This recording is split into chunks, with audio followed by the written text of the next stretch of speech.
Welcome to this explainer. We so often talk about education using these highly technical, almost sterile terms, right? But today, we're looking at a much more organic parallel, a summer garden. We're going to explore how a simple backyard harvest provides a literally perfect, precise metaphor for what actually happens in a successful classroom. Here's how our growing season breaks down. We've got the second harvest, preparing the soil, planting together, growing apart, the daily tending, the summative harvest, and finally, investing in the soil. Let's jump right in. Section 1. The second harvest. Rethinking student potential. Okay, consider a summer garden, where the second harvest actually outperforms the first. Now, it's not because the seeds magically changed. It's because identical conditions don't produce identical results. And, here's the kicker, that is not a flaw in the system. That's the system working exactly as it should. This completely disrupts how we usually think about a student's inherent potential, treating it as if the ultimate outcome is simply baked right into the seed from day one.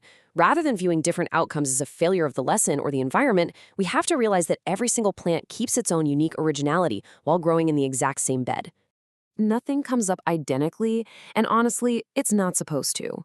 Even when planted in the same soil, tended by the same hands, and harvested on the very same day, diverse outcomes represent a system working perfectly. You've got feathery dill sitting right next to ruffled cilantro, which is right next to broad lettuce leaves, along with parsley and radish pods. They all experienced the exact same environment, but they grew into their own distinct, beautiful forms. So what does this all mean for us? Well, the absolutely crucial point here is that while we can't and shouldn't force uniformity on the variables, which are the unique paths our diverse students take, educators have complete control over the constants. And those constants, they are the soil and the hands doing the daily tending.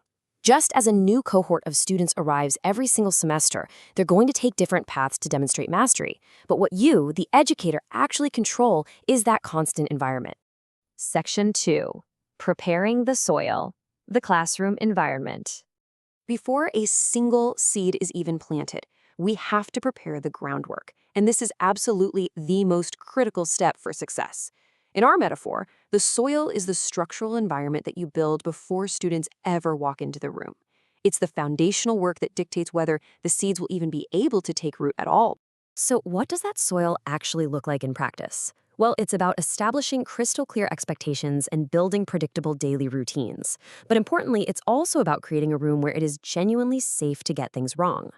By establishing these specific elements, you're cultivating this rich, supportive environment where students feel secure enough to make mistakes on their way to eventually getting it right and achieving true mastery. Section 3. Planting together, growing apart. Differentiation. I absolutely love this redefinition because it frames differentiation not as some cumbersome extra work, but as a completely natural, organic process of growth. It's planting together, growing apart. Every single student in your room starts with the exact same content, planted in the same soil, but you don't require them to prove their mastery in identical ways. While the underlying learning remains exactly the same, the shape of that mastery looks different for every student. Just like that feathery dill versus the ruffled cilantro we talked about earlier. This might manifest as a written response, a presentation, or maybe a hands-on project. These are all just different forms that prove the exact same underlying learning. Section 4. The daily tending, formative feedback. Now, there is a stark contrast between simply weighing the final crop versus actively nurturing its growth mid-season. Traditional assessment so often relies on just handing out one final grade at the very end of a unit. But daily tending, that's about formative feedback. It's that constant loop of small check-ins that happen while the plant is still actually growing. This continuous loop ensures you're making real-time adjustments for each student. You do small daily check-ins, identify exactly what needs adjustment, and most importantly, you act while there is actually still time to change the outcome and help them flourish. I mean, you wouldn't wait until the end of summer to realize your garden needed water, right? The classroom is exactly the same. Section 5. The summative harvest. Demonstrating mastery. This is the harvest. It's the summative demonstration. This is that moment we finally see the broad leaves of the lettuce and the ruffled edges of the cilantro, the beautiful, highly diverse demonstration of true understanding. It is the exact moment a student shows you, in their own unique way, exactly what they've built throughout the season. This perfectly illustrates the chronological journey of a semester, really proving how aligned the natural progression of a garden is with your classroom. From preparing the soil pre-semester, to planting shared content at the start of the unit, to the formative daily tending mid-unit, all the way to the summative harvest at the end. It's a complete, holistic cycle. Section 6. Investing in the soil. Iteration and accountability. The crucial point here is that a better outcome doesn't just happen by accident, nor does it happen by blaming the seeds. Remember at the very beginning of this explainer when we mentioned the second harvest outperforming the first? That wasn't luck. It was the direct result of deliberate iteration. Real success relies on the educator taking accountability for what they control.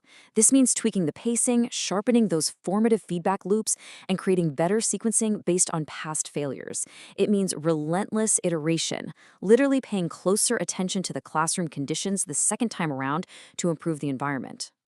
I want to leave you with this final thought for your own classrooms and schools. When we talk about outcomes and accountability, are you just measuring the harvest, or are you actually investing in the soil? Because until we shift our focus to deeply investing in the foundational conditions of learning, the structures, the expectations, the daily tending, we are leaving the harvest entirely up to chance.